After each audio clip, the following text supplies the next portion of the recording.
Hello, and welcome to Sobercast, where we provide AA speaker meetings and workshops in podcast format. We're an ad-free podcast, and if you enjoy listening, please help us be self-supporting by visiting Sobercast.com, look for the donate link, and drop $1 or $2 into our virtual basket. We hope you enjoy the podcast. Have a great day. The idea that so far as getting away from the curse of drinking was concerned, I had no possible hope. And when it was mooted to me that this lady had a plan whereby those who had become completely beaten because of their addiction to liquor could overcome their addiction and restore themselves to sanity and decency, you people who are alcoholics in this audience will readily appreciate that I tossed that suggestion aside as being absolutely ridiculous.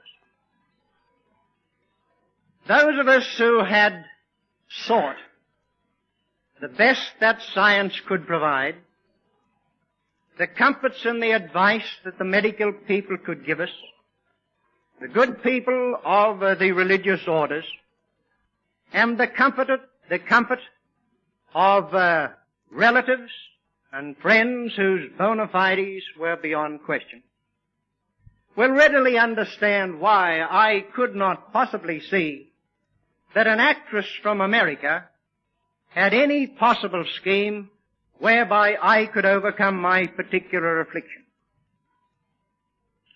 With that screwy vanity, which is so characteristic of the alcoholic, I refused to have anything to do with what I thought was just a glamour girl. And I steadfastly refrained from making contact with this lady despite the fact that my reputation as a drinker already was well known to her, and she had sought an interview with me. However, in obedience to the pleadings of my mother, I eventually decided that I would concede to this girl from America an interview of some minutes. And having done that, I would depart upon my way and wrestle with this problem alone. I did, in obedience to that promise, make contact with Lillian. And I can assure the hardest thinking drinker here that what transpired up in her suite of rooms in Lennon's was truly unbelievable. She was only talking to me for a few minutes, and I that thought I knew everything about the drinking game became so completely engrossed in what this woman had to say that within a matter of minutes there came into me a hope that there might be some possible chance that the abyss of destruction could be avoided after all. And instead of spending a few begrudged minutes with her, I stayed with her for several hours and was only removed from the company of that woman because there were other people who wished to interview her in respect to her professional capacity. Such a profound effect did that woman have upon me that it was with great anxiety that I awaited a broadcast which she informed me she was about to make on that night. And knowing, of course, many alcoholics, I sought a couple of my friends, and I told them that this woman had something that was well worth hearing, and I took them along to hear her. The very next night, ladies and gentlemen, Alcoholics Anonymous was formed in Queensland. 5 men, of which I was privileged to be one, met in a little flat in South Brisbane. And although we knew very little about it, being quite unable to absorb and Lillian Roth being quite unable to give the full significance and the full meaning of this fellowship of Alcoholics Anonymous, we nevertheless sat in this room and discussed, as well as we were able, this extraordinary thing that this woman had loosed upon the society of Brisbane. We met again, and we commenced to meet regularly. We sought literature. We sought information everywhere, and eventually we started to get some inkling of what Alcoholics Anonymous means. Enough of that, ladies and gentlemen, to tell you this, that unfortunately one of those 5 men has passed on. Another man disappeared. He left Brisbane. I've lost track of it. But as to 3 of them who were absolute and hopeless alcoholics, had been in every form of conceivable disgrace because of their drinking. Not one of those 3 men, of which of course I am one, to my knowledge, and I have knowledge of a certainty, has tasted alcohol in the intervening 6 years. And you can imagine, therefore, ladies and gentlemen, if in discussing myself to some extent, I do it with a feeling of profound pride and gratitude in the knowledge that I now see before me in this very room evidence, concrete visual evidence of the growth of this remarkable fellowship in the centre of Brisbane. And with the knowledge that here associated with us tonight are representatives from other towns such as Toowoomba and other places, Ipswich, where the AA program has taken root and has grown. Now, ladies and gentlemen, before I go any further, I want to make reference to the fact that a very dear old member of Alcoholics Anonymous, who would for certain have been with us tonight, is lying ill in hospital. And I know perfectly well that this meeting being on as it is, his thoughts are with us. He is a man who heard that very broadcast of Lillian Roth on that night, who was in such a hopeless state, as he told us himself afterwards, that his daughter was feeding him with spoonfuls of brandy, and he thought that death was surely imminent. That man struggled in to find out something about AA. He joined up with our little group, and he has remained completely sober ever since. That man is Jack G., lying in hospital tonight and awaiting a serious operation. Every member of Alcoholics Anonymous knows him, and what a great credit that man is to society in general, to have been brought back from the depraved state in which he found himself, to become a credit not only as the head of the magnificent family of which he is the head, but a splendid example to every man and woman in this community. And that is part of the work of Alcoholics Anonymous, to transform that wreck into that splendid personality. Now, ladies and gentlemen, in case some of you might think, some of you who are here as visitors and do not know much about us,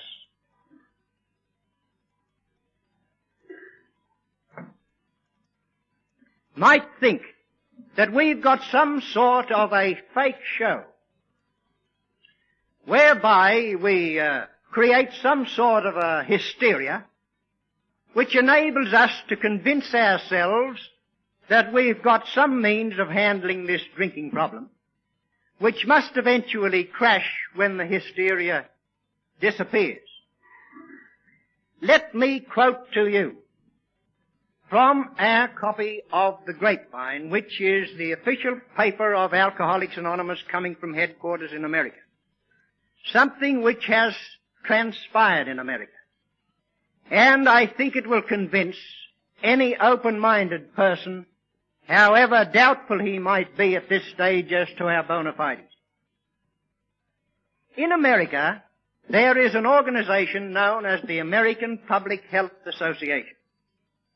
I have taken the responsibility of going to members of the medical profession and inquiring into the standing and bona fides of this American association. And I am assured by responsible members of the medical profession here that it is an organization of very high standing and of great prestige in America. Now in America too, there is what is known as the Lasker Award, which is granted, or a series of them granted each year, to the person or to the body which is responsible for the most outstanding contribution to the social good for any particular year.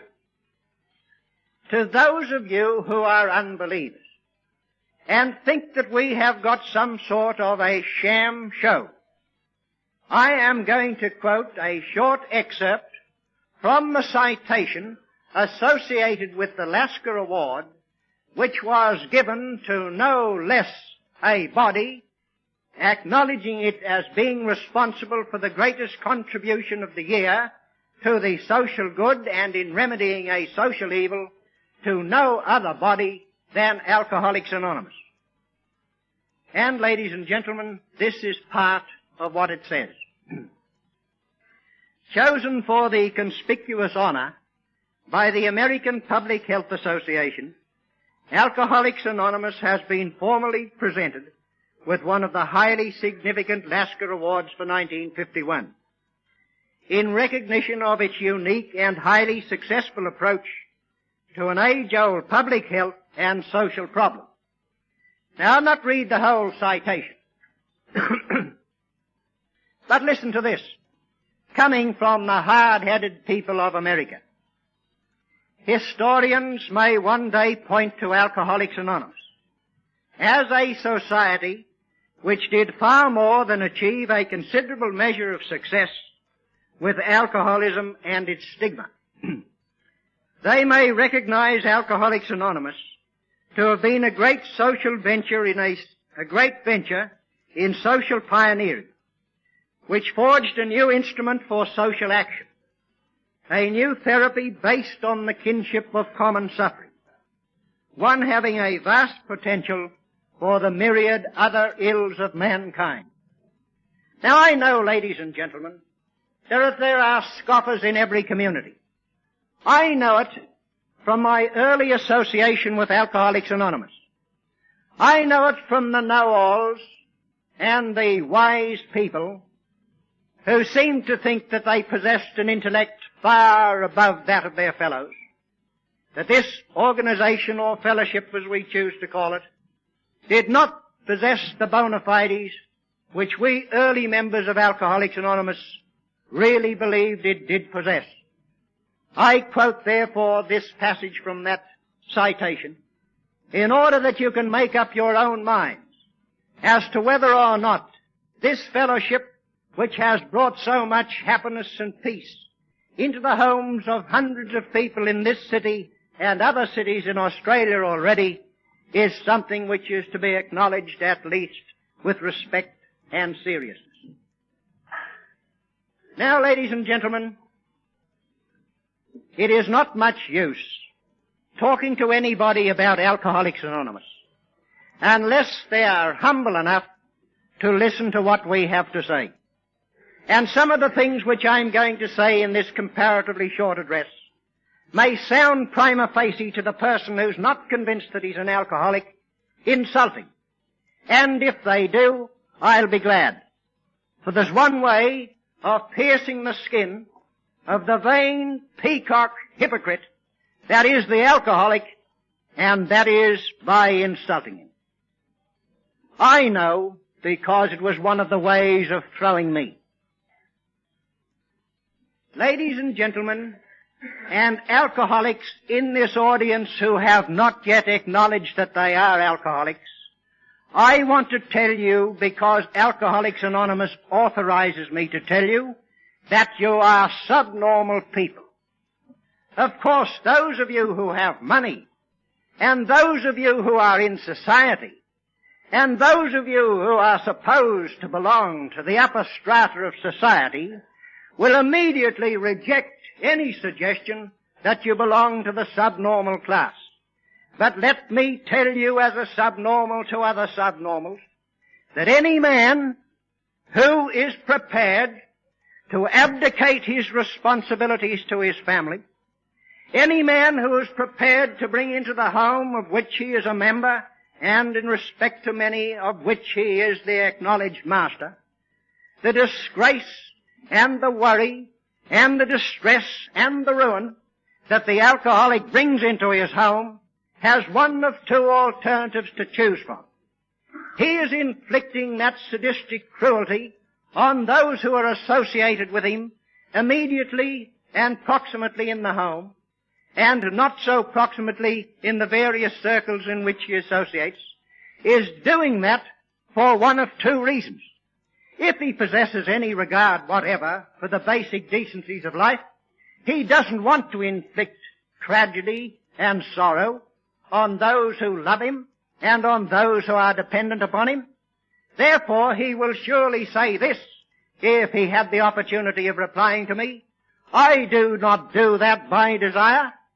I do not do that by design. And I agree with him. But what is the other alternative? If he doesn't do it by desire, and he doesn't do it by design, he does it by compulsion. And if he does it by compulsion, a compulsion to drink, and in the train of the drink, this mischievous and dastardly conduct, then he must acknowledge, if he has the brain to think, that surely there is something wrong in this compulsion making him guilty of this outrageous conduct. And this is what is wrong. He has fallen victim to the disease of alcoholism. He can analyze it as he likes. He can go to whatever doctors he likes. He can go to the professors and the wise men of the world if he likes. But in relation to alcoholism, they are no wiser than we are. We know what it's done to us, and we know what a compulsion it can create and does create.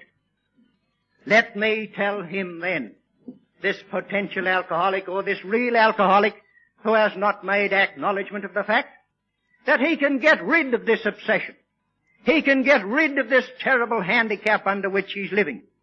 He can get rid of this disgrace. And instead of carrying on as an effigy any longer, the effigy of a man, dressed as he might be in fine raiment, and mixing as he might amongst the so-called upper strata of society, he can throw aside all that spurious outer garb and become what we have endeavored to become, and many of us, I claim, can legitimately say we have become: responsible, well-integrated, and decent people.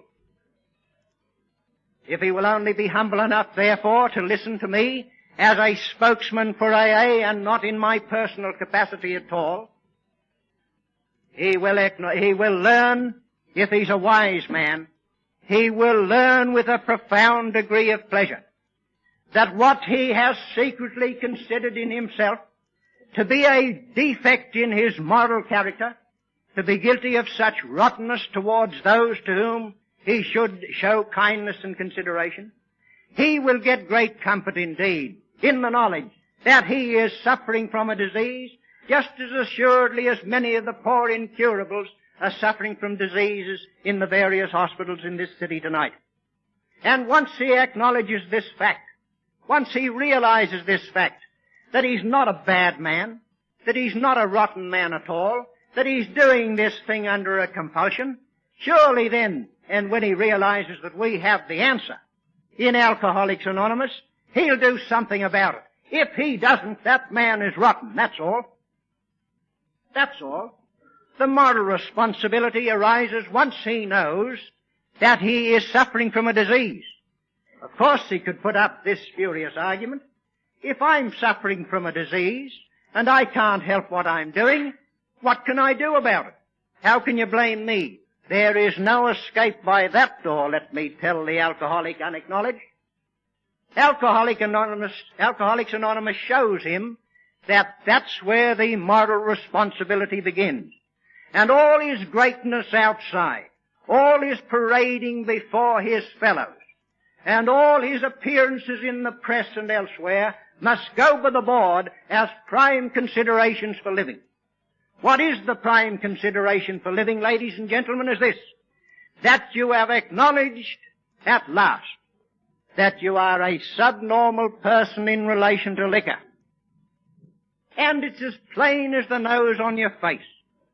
Your conduct, repeated over and over again, the causing of the terrible trouble, those who have had to live with alcoholics, and those of us, even when we were sober, who knew other alcoholics, the terrible upset in the stomach of those at home, the dread that that alcoholic, if he doesn't turn up, might be found in a hospital, in a jail, or killed.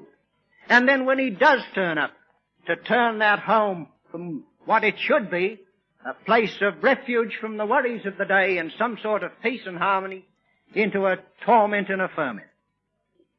If he will acknowledge, therefore, that he belongs to that class, and if he uses his intelligence at all, there's no escape from that ultimate conclusion, then this is the first step in Alcoholics Anonymous. That he has acknowledged that alcohol has got him beaten and that his life has become unmanageable. His life has become unmanageable. Because, ladies and gentlemen, he's suffering from a threefold disease. We do this little bit of basic thinking. Man is not comprised just of flesh and bone. Man has a physical makeup, of course. He has a mental makeup, that's acknowledged. But man has another makeup. That's his spiritual makeup.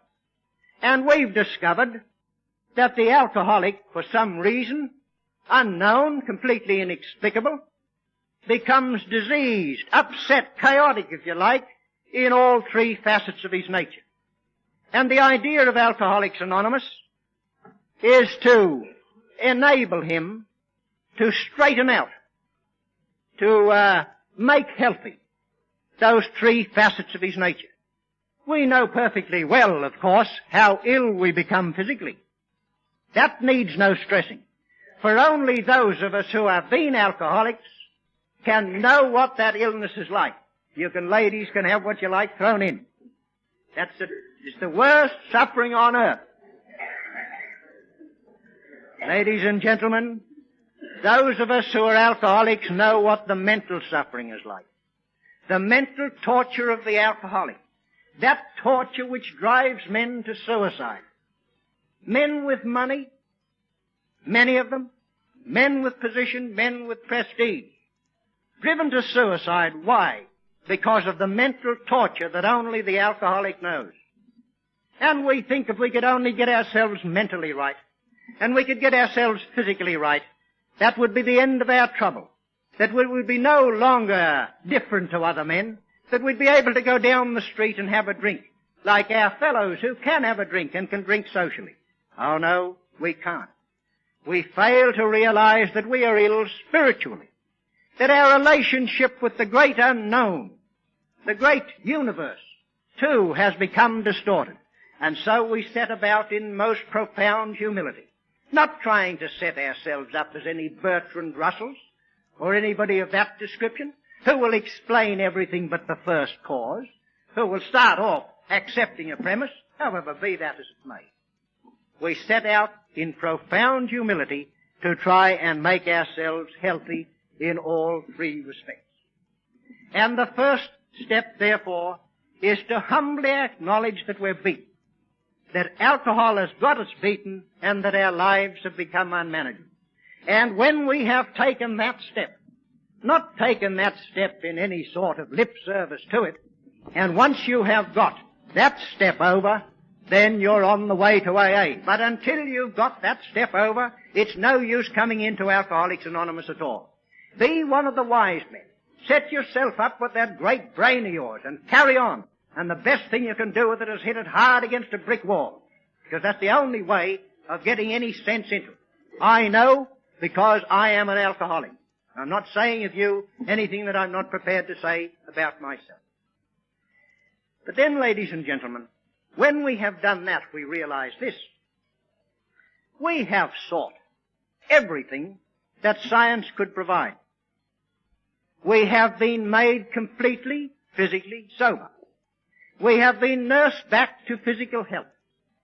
Some of us have discussed matters with psychiatrists in order to try and straighten out our minds and our thinking. But we found that it doesn't matter where we went for help. We couldn't get it. We went to men of religion in a bargaining sort of way.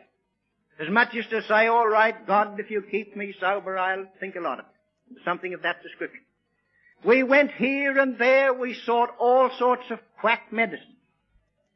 And every conceivable effort was made on the part of our relatives and well-wishers to keep us sober. None of them succeeded. So when we come into AA, we realize that there is no power on earth, no human power, which can keep us sober.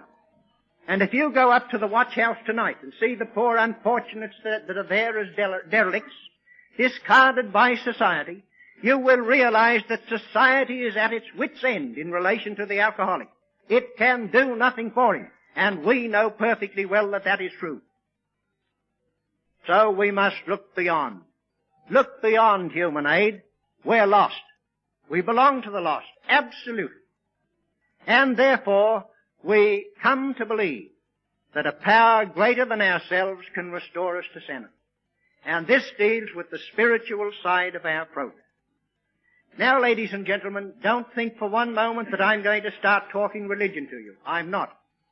We have no religion as such in Alcoholics Anonymous, and any reference to religion at all is referred to only in the broadest possible sense. But we are bound to believe this. Otherwise, we're not following the steps, and if you're not following the steps, you're not carrying out AA. We came to believe that a power greater than ourselves could restore us to sanity. Most of us, fortunately, have now, even if we had not on coming into AA, a belief in some orthodox religion. And we are prepared, therefore, to believe that there is, operating in some way, absolutely unintelligible to our finite minds, a strange and mystic power, which, if permitted to enter and take its part in the control of our lives, will enter. And that's not the talk of a religious crank.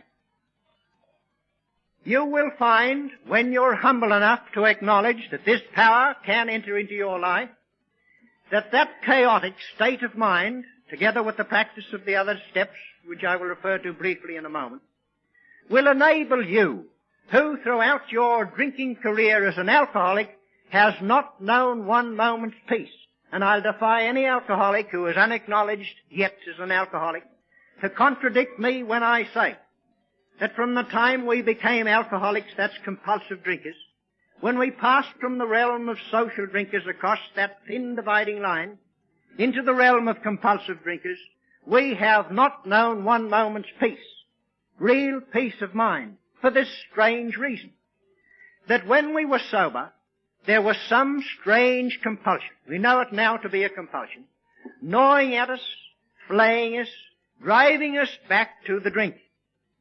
And eventually we could resist it no longer, and the first drink was taken, and that's the end of the alcoholic. It's not the 101st. And once we took that drink, and we got into the deplorable state which inevitably was our lot once we took the first drink, there was one craving we had on earth, and that was to become sober again, and we couldn't. And for 20 years and more, that was my life. That's the life of every alcoholic. He can't go down to the hotel or into the lounge or anywhere else like the ordinary normal fellow and have his few drinks and take his place in society as a normal man and go home and conduct himself as a responsible man in his own home again. He can't. And although he wants to do those things, he suffers the agony of mind of knowing that he can't. And although you may see him grinning like a Cheshire cat in a bar, I can assure you, ladies and gentlemen, that deep down in the mind of that man is the knowledge that unfortunately he's got to keep himself drunk because he can't face up to the reality again of being without it. And when eventually, either in a hospital or elsewhere, having come through the tremendous torture that is the recovery from a bender, he gets sober again. And after a while, that strange compulsion, that strange uneasiness, and any wife of an alcoholic listening to me tonight will know, when the portents and the signs became clear, when he became unbearable, when he blamed the wife for everything, and eventually the great day came. He was back in the bar again. Now, ladies and gentlemen, every decent man that's an alcoholic knows, man and woman knows, that that state of affairs persisted. There was no such thing as that magic thing that's known as serenity of mind. And let me tell you, people, and you don't need telling, those of you who have anywhere reached near my age at all events know this, that there's only one real happiness in life, and that is serenity of mind. You can have all the money in the world, you can have all the prestige in the world, and you can have all the social standing in the world. But we know now that we've passed the mad impulses of youth, that there is one great thing in life and one great thing only, and that is to be able to sit with a peaceful, serene mind, analyzing things with a sane and equitable sense of values. That was unknown to the alcoholic. It was unknown to the alcoholic's family. It was unknown to his children. They never got a break. That's part of the disease. And if any word that I can say from this platform tonight, although I'm not here indeed as a recruiting sergeant or anything of that description, which can help to knock it into a man's mind sufficiently to say, I'm beaten this night. I'm completely beaten. I put myself abjectly and without reservation into the hands of Alcoholics Anonymous, then it will be one of the greatest things that I've ever achieved in my life. Ladies and gentlemen, as I spoke with gratitude at the start, that goes for every member of AA. For those of us who have done 12th step work, and I'm not going to try to explain everything to you, ladies and gentlemen, in this address, we have had this tremendous pleasure in life. We have seen, I have had the privilege of seeing many, I think I could say hundreds, in AA, coming into AA, talking to me, and telling me that my problems were never like theirs. Nobody on earth had any worry like they had. I've seen them down. I've seen people without hope. Knowing what they were suffering, the other people of the community mightn't realize it, but another alcoholic realizes it. They had lost the last vestige of hope and came to me in some sort of a desperation, as they go now to varying members of Alcoholics Anonymous to discuss their problems with them. And ladies and gentlemen, I'm not talking in any platitudes when I say this, that one of the greatest thrills a man can get, or a woman in AA can get, is to see the hope being restored into eyes that were formerly hopeless. I have not seen it in units. I have seen it happen in hundreds, where people who had given themselves away have, through the influence of this extraordinary fellowship, again been restored to the full stature of full-sized men and women. Now, ladies and gentlemen, it is not within my power in the short time allotted to me in this address to give you even a remote idea of Alcoholics Anonymous. But the first thing, as I tried to tell you, is this: recognize you are suffering from a disease. Recognize this, too, that when you come into Alcoholics Anonymous, we don't ask you to take a pledge. We don't ask you to swear off drink for life. Oh no, that's too much of a shock to a man whose life has become absolutely dependent on alcohol. But we say this to you: we have a 24-hour program, and we live in day-tight compartments of 24 hours at a time. We concentrate on keeping sober this one day at a time, and one day added to another day makes up a lifetime.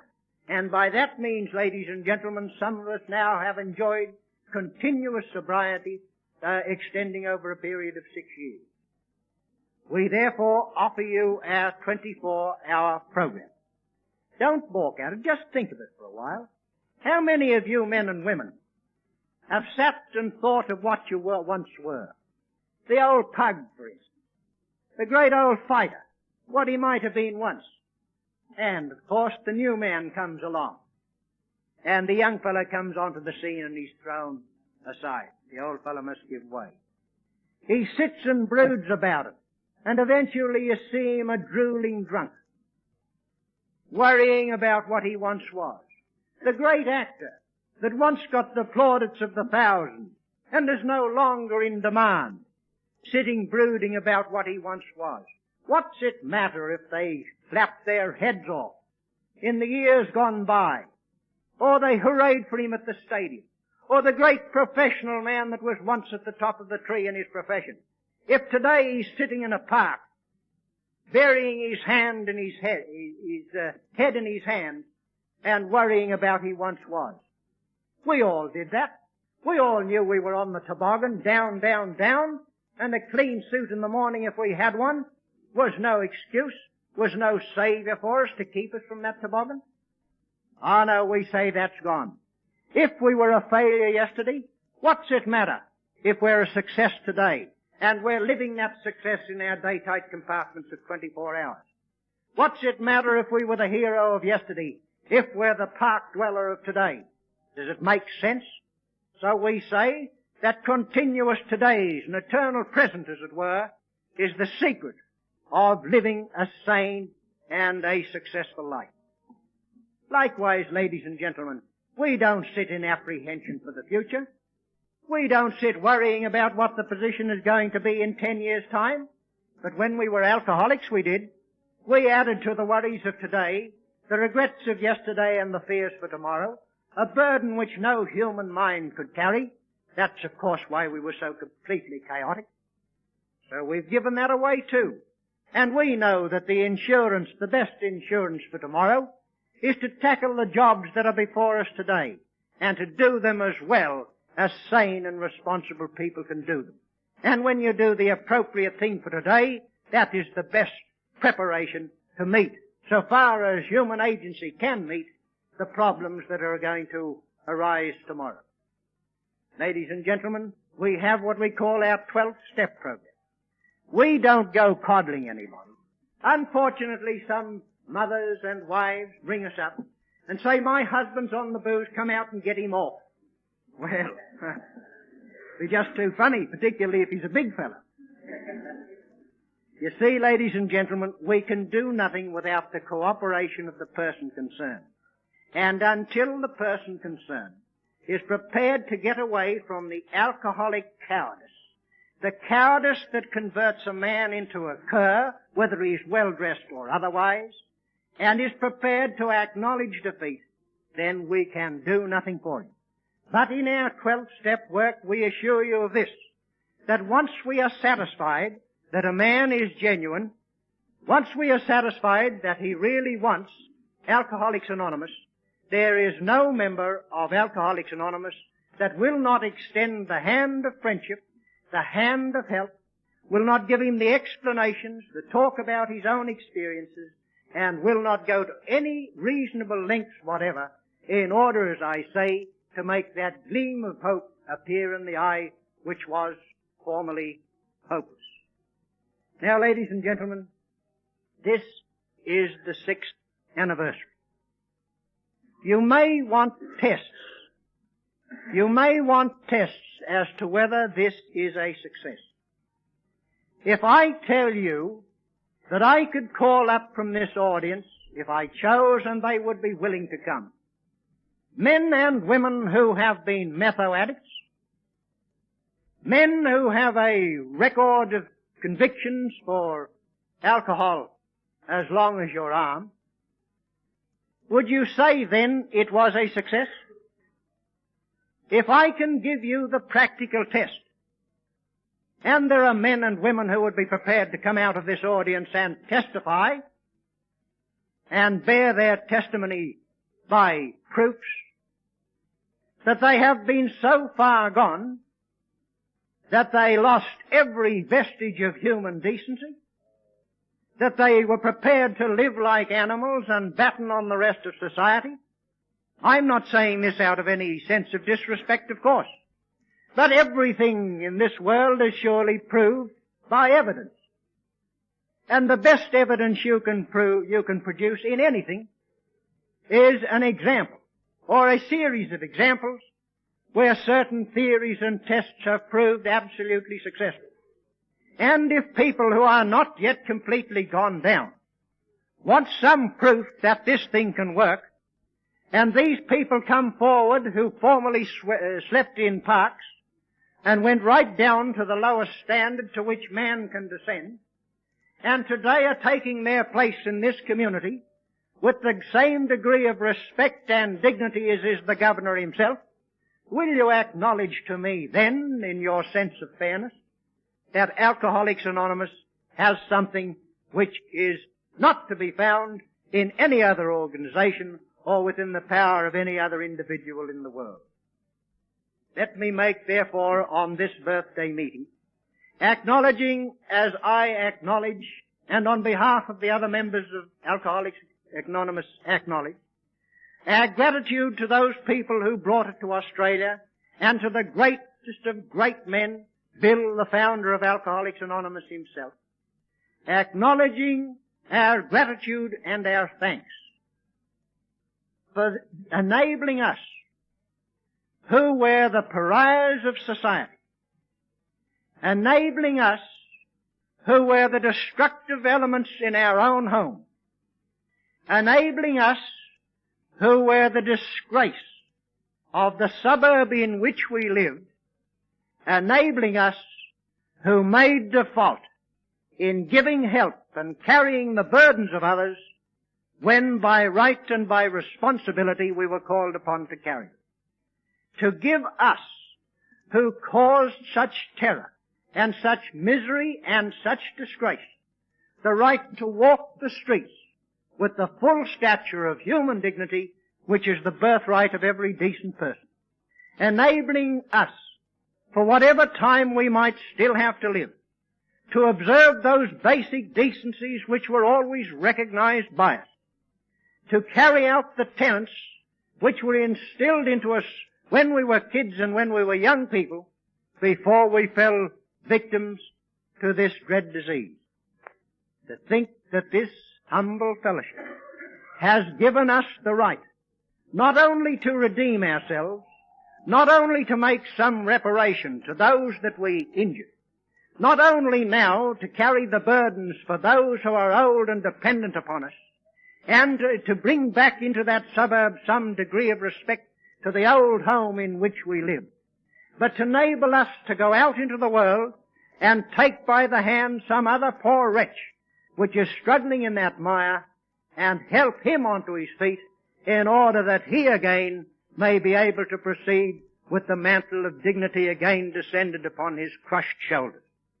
Ladies and gentlemen, you will not think, therefore, that I'm speaking in any terms of extravagance when I say that Alcoholics Anonymous has become second to our religion. That's a matter entirely for the personality himself, second only to our religion, and next to that, indeed, has become the most important thing in our lives.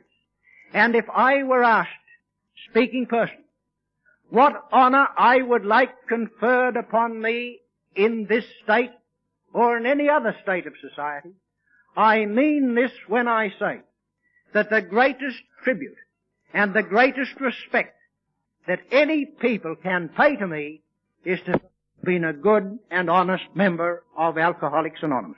Thank you.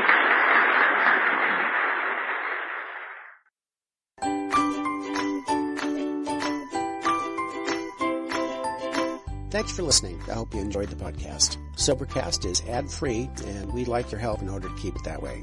So if you'd like to help us be self-supporting by pledging $1 or $2 a month, visit Sobercast.com and look for the donate links. Thank you very much.